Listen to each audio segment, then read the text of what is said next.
Welcome to the Rim Break Rodeo. We hope this video helps. You'll start by enabling the tools that let you hide the status bar. First, turn on developer options and enable USB debugging so you can use ADB when needed. Install a trusted system UI tuner or an immersive mode app from the Play Store. This gives you immediate controls.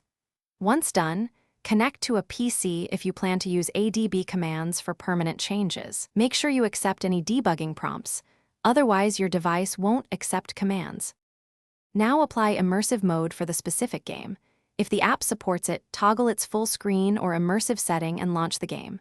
For confident control, use a DB, run a DB shell settings, put global policy control immersive. Full equals your game package to force hiding the status bar for that package.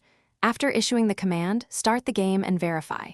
Make sure to replace the package name exactly. Incorrect names will do nothing.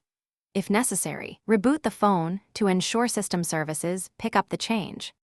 Finish by confirming behavior across sessions and making the change persistent if desired. If the bar returns after updates or restarts, undo or reapply the ADB command and double-check that no overlay app is forcing system UI to show. If things go wrong, boot into safe mode to isolate third-party conflicts and test removing recently installed apps. One key troubleshooting tip: revoke the policy with a DB shell settings, put global policy control null to restore default behavior quickly, and avoid reboot loops before further debugging.